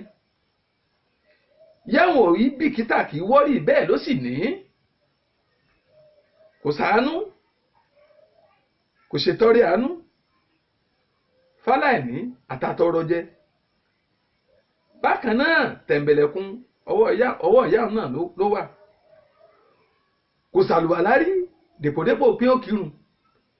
bí ìyá òun ṣe ń lò gbèsè ayé rẹ̀ nu títí tó gbà wípé tó bá ti wà kò sí kú, àti pé téèyàn bá tiẹ̀ ti kú ti parí nù, kò sí nǹkan kan mọ́. ṣùgbọ́n nígbà tówó ti wà ẹ̀mí ogun, ikú wá dé báyà lójijì. Ọlọ́run wá fi àmì hàn pé tó ilẹ̀ kọ́ ìjìyà láti ilé ayé káwọn yóò lè rí náà níyà tí ń jìyà nílé ayé. bí arákùnrin yìí bó ṣe tú àṣírí ìyá rẹ̀ fún àáfàá yìí nìyẹn, pé ní tó jẹ́ kó rí bẹ́ẹ̀ ni, pé tí ìbá ṣe pé ọlá alukurani tẹ́ ẹ ké ló jẹ́ káwọn orí ìyá yìí, àwọn orí gbé. bí bẹ́ẹ̀ kọ́ yóò ṣe wúwo rínrínnu tí wọ́n wà gbé jùlẹ̀ lásán. ọ̀rọ̀ la gbọ́ yìí. ẹ dákun, mo fẹ́ kí ẹ jẹ́ kí a wo fídíò ìyá náà, ká wo fídíò rẹ̀, ká sì wo àwọn èèyàn tí wọ́n dóòrì kọ̀yá náà bí wọ́n ṣe ju 2, 3, 4 lọ tá a sọ fúnra wa tí wọ́n ti fẹ́ sìn. ká wò, ká sì wo gbogbo tó ṣẹlẹ̀. pàápàá jùlọ ẹni tí ṣẹlẹ̀ yìí tó ṣẹlẹ̀ lójú rẹ̀, àfàgbà, ìkan nínú àwọn àfàgbà tí ṣẹlẹ̀ yìí tó ṣẹlẹ̀ lójú rẹ̀ nígbà náà lọ́hùn. a fẹ́ gbọ́ ọ̀rọ̀ lẹ́nu wọn, ká farabalẹ̀. táwọn bá ti ń wo fídíò yìí, a máa gbọ́ ọ̀rọ̀ lẹ́nu wọn, a sì máa gbọ́ gbogbo bí ìṣẹ̀lẹ̀ náà bó ṣe ṣẹlẹ̀. tá a bá wò ó, ẹ jẹ́ káwọn náà rorí, ká sì mọ̀ wípé a gbọ́dọ̀ ti torí pé a wálé ayé ká gbàgbé ọ̀run. tó bá ti torí ipò lówó, o fẹ́ lówó, tó bá lówó náà tán tó bá wá gbàgbé ọ̀run àti ilé ayé, òun náà ni wàhálà ò ti máa dé. ìwọ tó bá lówó tọ́lọ́run bá fún ẹ lówó gbà wípé oore ọ̀fẹ́ Ọlọ́run ọba ni, Ọlọ́run ló fún ẹ lówó, owó tọ́lọ́run á fún ẹ lò níbẹ̀ kó fi ṣe tọ́lọ́run ọba kó fi ṣàánú. Ìwọ tọ́lọ́run ọba bá fún ẹ nípò kan má ọ̀pẹ́rẹ́sì ọmọlàkejì, ipò náà fi ṣe dáadáa. Ìwọ tó ń bá ń kọ̀ǹtró àwọn nǹkan kan rí pé ń kọ̀ǹtró rẹ̀ lọ́nà tó bá tó òfin tọ́lọ́run ọba mu, má àbíùsì rẹ̀. Ẹ jẹ́ ká súnmọ́ Ọlọ́run, ẹ jẹ́ á wá Ọlọ́run lásìkò ìgbà tá a lè rí. Ẹ dákun, ẹ má jẹ́ kí á sọ̀rọ̀ jù, ẹ bá mi gbé sí wọn kí wọ́n wo bí ìṣẹ̀lẹ̀ náà ti ṣẹlẹ̀, bí gbogbo nǹkan ṣe ṣẹlẹ̀ àti ẹni tí ìṣẹ̀lẹ̀ náà ní tó ṣẹlẹ̀ lójú ẹ̀, ká sì gbọ́ gbogbo tí ó bá gbogbo àgbáyé sọ kó lè jẹ́ ibratan lil alamin, tá a fi gbọ́dọ̀ mọ̀ pé ẹni tó bá ń hùwà kà tó bá ń ṣàìdá àtìlẹ́ ayé náà ni àwọn Ọlọ́run ti fẹ̀ díẹ̀ síta pé aláìdá lélẹ́ ni ó sì ti máa jìyà ẹ̀ṣẹ̀ rẹ̀. A rí àwọn tí wọ́n ń ṣe dáadáa tá a rí pé àtìlẹ́ ayé lọ́lọ́run ti ń kẹ́ wọn, àwọn tí ó sì ṣaburú tọ́lọ́run bá fẹ́ fi wọ́n hàn àtìlẹ́ ayé náà lọ́lọ́run fi máa fẹ́ fi wọ́n hàn sáyé pé aláìdá lélẹ́. Ẹ wo fídíò yìí náà torí pé lágbo mùsùlùmí àgbáyé gbogbo wa la wà ń bẹ̀, dákun bá mi gbé sí wọn, ẹ jẹ́ kí wọ́n ó rí wò. And now he said, I went through all these fiqhi issues and all these books. There is nothing like that. Okay, we know if it's bleeding, you do this. If it's broken, you do this. If you have body chopped into many pieces, what you will do, how you will go do ghusl and bath and everything. But I never ever come across with this kind of situation, you know. So I have to call one of the mashayikh. And the situation was really bad. Even though he was saying before calling the sheikh, he was standing in between the grave. So one feet is here and the other feet is here. The hole is in between his legs, so he can at least help. But the thing is, the body is not moving. So at the end, when he gave up, he said, let me call one of the mashayikh and ask what to do. So he called one of the mashayikh and he just fast in a very fast way. He said, this is the scenario, what should I do? I don't know what to do. So the sheikh said, well, keep reading, start reading the Quran also. So he said, well, according to my experience, the dead person will not hear, you know, so why I have to read? He said, just read, you know, I cannot give you any answer, just read that. So he said, okay, I came back to the dead body and I started reading randomly, some from the Surah Yasin, some from Surah Al-Qaf, some verses from here and some verses from here. And the first thing, of course, you take the person into the grave is the legs. So I saw the people are able to lift one leg only. Imagine, people are lifting one leg. So he said, Alhamdulillah, at least something better than nothing. So he said, keep reading and reading and reading. And three of the sons of this lady, they carry the body inside the grave, and he is still reading. He said something happened. Someone called me. Someone, I think, he just dragged me at the back or something like that. I stopped my qira'ah. I stopped my reading. He said, out of sudden, I just saw that three sons went inside the grave. They just fell down because again the body became very heavy. They couldn't handle it. So they fell down. The body fell down, and the body hit the grave. And So he said, what happened? Why are you doing this to your mother? He said, Wallahi, we don't know. She just out of sudden she becomes so heavy. We cannot carry her. So he said, anyways, I went inside the grave and I started telling them, okay, and I started reading, and I'm just, I'm not stopping reading. I'm just pointing, do this, lift this, and do this. And he said, as a man, as an ajnabi, as a stranger, I cannot touch her because there is mahram, there is sons and the relative of this lady, so I cannot touch her unless she is completely alone. So I'm just telling and giving the advices what to do and what not to do. And one of the sons, he's crying, continuously crying. So the sheikh said, what's wrong? What's wrong? He said, Sheikh, Allah khallik, may Allah save you. Don't say anything. Just protect, or what you call istar ala ummi, means just make sitr, just protect, and don't say anything about my mother to anyone. He said, I didn't see anything, what you talking about? He said, that's it, Sheikh. I'm just telling you, please protect the name of my mother at least. The Sheikh couldn't understand anything. And then the Sheikh wants to come up, and before coming up from the grave, the son said, may I see my mother's face? The Shaykh said, okay, let me come out of the grave, and you see your mother's face. I cannot, see. So the Shaykh came out, and then the son saw the face. He came out as well, crying a lot, and made the dafn and everything.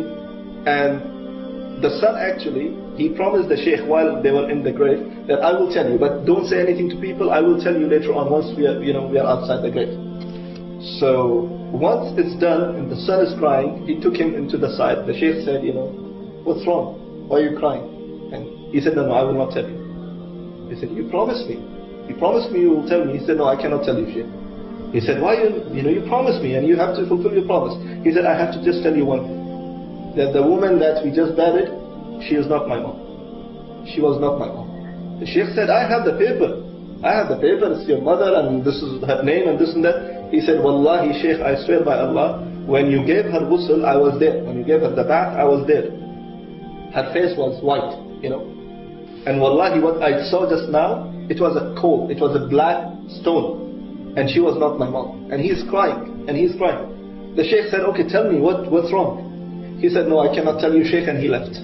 End of the story. Now the Shaykh saying after a few months, Qaddar Allah, that it was Allah's will that, I prayed again janazah in my graveyard. And a man came to me with a long beard, wearing qatra, and there was a spot of sajda on his forehead. And he said, Shaykh, do you remember me? So he said, no, please remind me, I don't know who you are. He said, do you remember a few months ago, there was a lady refusing going inside the grave and on the sun. So he said, okay, I think he was before different than now. He said, yes, alhamdulillah, I made a tawbah and I'm changed. So he said, then why you left? Why you just run away without telling me? You gave me a promise and you have to fulfill your promise.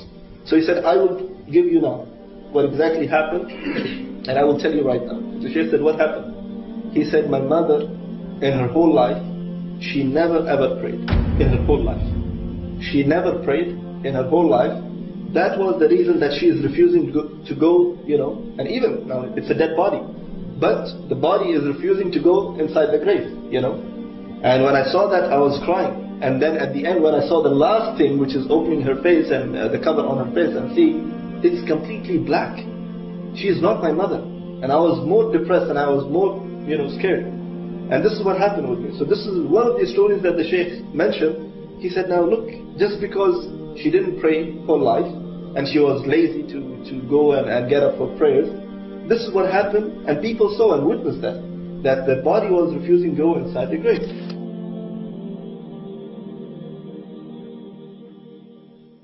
Bí arábìnrin náà ṣe kú, ó sì rí pé wọ́n rí apá rẹ̀ gbé, wọ́n rẹ́sẹ̀ rẹ̀ gbé, wọ́n fẹ́ gbé nígbà tí wọ́n fẹ́ gbé lọ sàréè, gbogbo ẹwú rinrin ni, ẹ̀rù wá bẹ̀rẹ̀ sí ní bà àwọn èèyàn.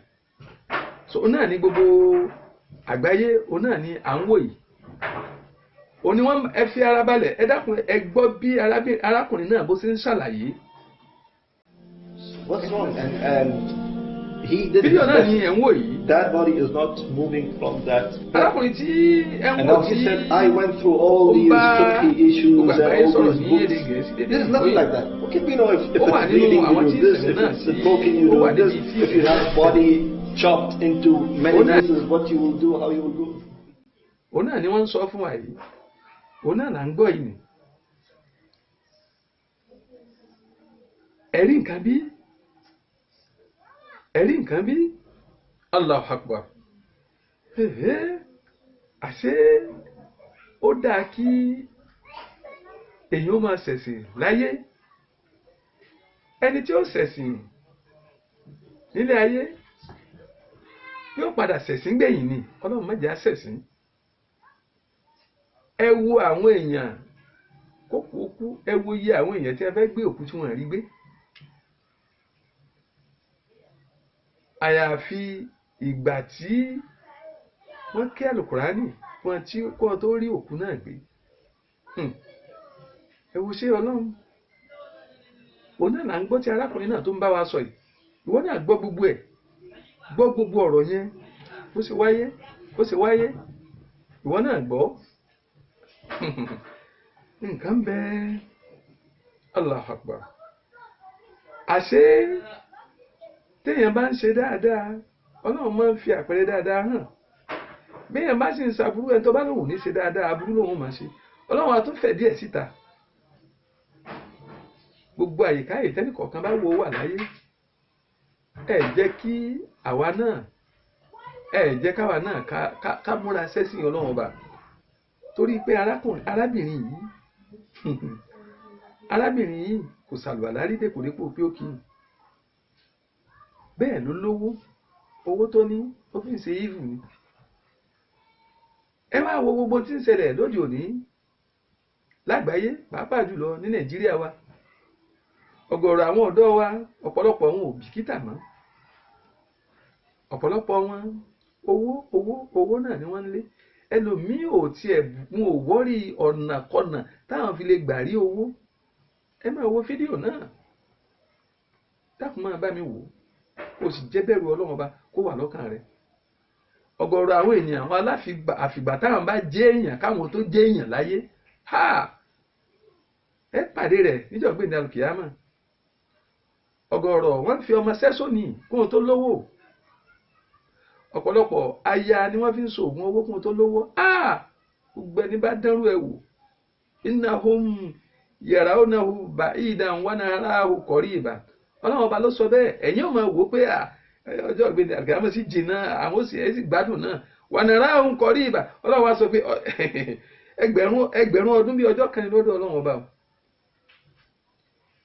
nítòsí ẹ̀dẹ́lẹ̀ tó dásìkò yìí sì ni wípé wọ́n máa wá kidnap àwọn èèyàn láti torí pé wọ́n pa àwọn kan lẹ́kún fi jayé torí pé káwọn lè acquire káwọn lè rówó káwọn lè gẹ́ẹ̀tì owó ní tí ń ṣẹlẹ̀ sínú kidnappers ló pọ̀ ń gbòòrò assassin ló pọ̀ ń gbòòrò àwọn kan wà agbanipa ni wọ́n níṣẹ́ wọn àgbà táwọn bá pààyàn àwọn wàá gba owó ẹ̀mí rẹ̀ Allahu Akbar kabira Allahu Akbar kabira oríṣiríṣi gbogbo tó ń ṣẹlẹ̀ lóde òní nù kódà àwọn ọ̀dọ́ kan tiẹ̀ wọ́n tún wá lékè nkà ìjẹun tó ń ṣe é sìn wọ́n tún ká pátá obìnrin pátá ọmọge ni wọ́n kàtà àbá ti ká pátá ni wọ́n fi ṣoògùn wọ́n ní àwọn fi ṣoògùn owó náà ni ẹ̀yin ẹ̀dọ́bìnrin ẹ dákun ẹ yára yín ní brain ẹ ṣọ́ra yín ẹ̀sìn ló ṣe pàtàkì torí pé ẹni tí ó ṣẹ̀sìn yóò padà ṣẹ̀sìn gbẹ̀yìn ayé wọn ni ọlọ́run mẹ́jà ṣẹ̀sìn gbogbo owó òbí tó ń bímọ gbogbo bímọ àti tọmọtọmọ fi ọmọ rẹ lé ojú ọ̀nà ìlànà ẹ̀sìn jẹ́ kọ́mọ rẹ ó lẹ́kọ̀ọ́ ẹ̀sìn ẹ̀kọ́ ọmọ ẹ̀kọ́ ẹ̀sìn àtẹ̀kọ́ wà mẹ́tẹ̀ẹ̀ta ni jẹ́ kó pé sára ọmọ rẹ̀ béèyàn bá nímọ̀ tó bá lẹ́sìn pẹ̀lú ẹ̀ ìmọ̀ tó ní ẹ̀sìn yẹn yóò máa gáàdì ìmọ̀ tó ní béèyàn bá kọ́ṣẹ́ ọwọ́ kan tó bá nímọ̀ tó bá lẹ́sìn pẹ̀lú ẹ̀ ẹ̀sìn ni yóò máa gáàdì rẹ̀ níbi iṣẹ́ ọwọ́ tó ní kò ní jẹ haram kò ní jẹjẹkújẹ kò ní ṣèṣekúṣe kò ní hùwàkùwà kò ní sọ̀sọ̀kúsọ kò ní rìnrìnkúrìn ó náà la ń rí yìí ọ̀rọ̀ la rí yìí fídíò náà ni a ti rí ni ó wá dọwọ́ èmi àti ẹ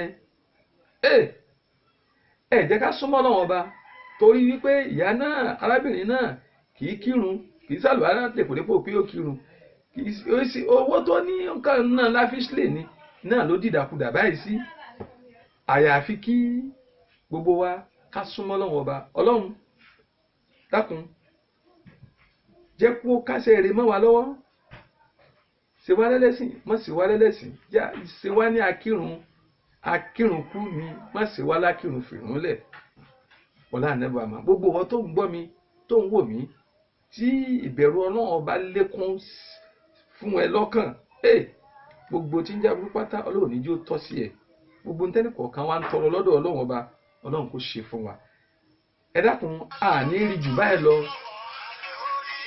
lórí ètò yìí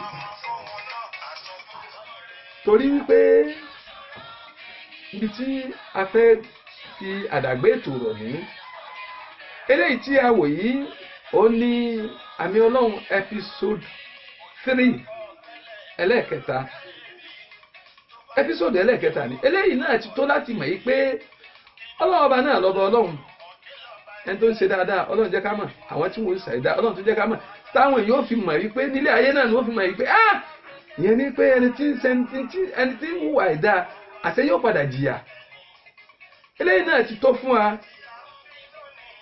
ní àríwòye àwòkọ́ṣe dáadáa wà àwòkọ́ṣe tí ò dáadáa gbé tá a gbọ́dọ̀ jìnnà sí tí ò dáa ó wà gbogbo bíkíbi tí ẹnì kọ̀ọ̀kan bá wò wà ẹ jẹ́ ká súnmọ́ Ọlọ́run Ọba ẹ jẹ́ ká wà pẹ̀lú Ọlọ́run Ọba aburú ó ń kéré ó ń tóbi Ọlọ́run níjọ́ kò ní tọ́ sèmi àti ẹ wọlá ànábì Muhammad wọlá la ilaha illallah ní rí jù báyìí lọ ní àsìkò yìí mo ní èmi náà ní Ustaz Hamid Sulaiman Adéwòye Al-Mahbub Al-Makasi Al-Mahbub Abu Mahbuba mo ní mò ń kí gbogbo olólùfẹ́ lágbo mùsùlùmí àgbáyé throughout the world lápapọ̀ èmi nìkan kọ́ ni mò ń kí èmi àti gbogbo àwọn crew member tí à ń jọ ń po iṣẹ́ ìpọ̀ engineer Miftah Ọlátúnjí akíyín engineer Bossit akíyín designer wa engineer Faiz Mulaki engineer Abdul Bossit òun náà ní amójú ẹ̀rọ àgbà wa Mulaki bákan náà engineer Abdul Jalil Mulaki commander Balo Abdulrafi Balogun Mulaki àti gbogbo crew member lápapọ̀ pàápàá jùlọ Malam Amiruddin Sulaiman Mulaki bákan náà àti gbogbo ẹ̀yin crew member alágbo mùsùlùmí àgbáyé online television bákan náà alájà wa Mahbuba nílùú Èkó Mulaki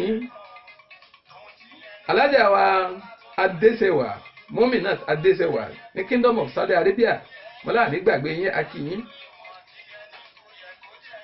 alájà wa Aisha ní Oman Mulaki bákan náà alájà wa Waliyat nílùú Ghana Mulaki alájà wa Waliyat nílùú Benin Republic Mulaki bákan náà ìyá wa àgbà ni ìyá wa alájà wa Silfat Kọ́lá ní Mọ́sàhún Ọlọ́run kó bá dúró tì yín ẹ dúró tí lágbo mùsùlùmí àgbáyé gbẹngbẹ ẹ láàní kú sójú ọ̀nà bí èéfì gbogbo tí ń jábúrà Ọlọ́run níjó tọ́sẹ̀ yìí náà gbogbo àwọn ọmọ yín pátá wọ́n bàlá àánú pàdé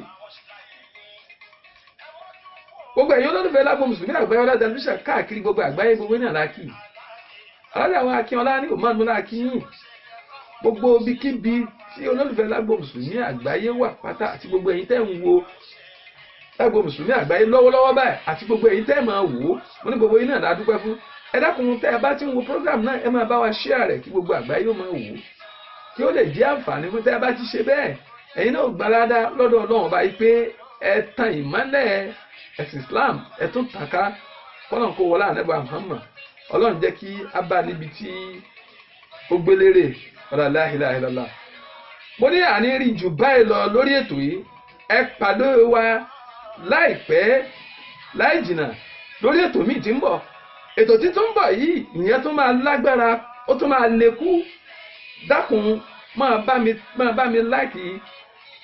bá mi láìkì program yìí kó tẹ like kó tẹ follow ìwọ kílíkì lágbo mùsùlùmí àgbáyé online television kó gbọ́ wọlé kó kílíkì kó tẹ like kó tẹ follow kó dẹ̀ máa bá wa lọ bó ṣe ń lọ kó máa tẹ̀lé bákan náà ẹ tún lè rí wa wò lérí YouTube channel wa lágbo mùsùlùmí àgbáyé online television ẹ subscribe sórí YouTube channel wa kẹ́ máa rí wa wò ẹ máa rí wa wò gbogbo programs wa lẹ́ẹ̀ máa wò pátá ìwọ tí o bá fẹ́ bá wa sọ̀rọ̀ tó bá fẹ́ pass information fún wa o lè kàn sí wa I welcome comment anybody o lè kàn sí wa lórí WhatsApp wa lágbo mùsùlùmí àgbáyé online television lórí WhatsApp wa 08051695588 bákan náà o sì lè kàn sí wa lórí lágbo mùsùlùmí àgbáyé @gmail.com mo ní máa dágbére wípé salamu alaykum wa rahmatuhu ta'ala wa barakatuhu lágbo mùsùlùmí àgbáyé gbogbo wa la wà ń bẹ́ẹ̀.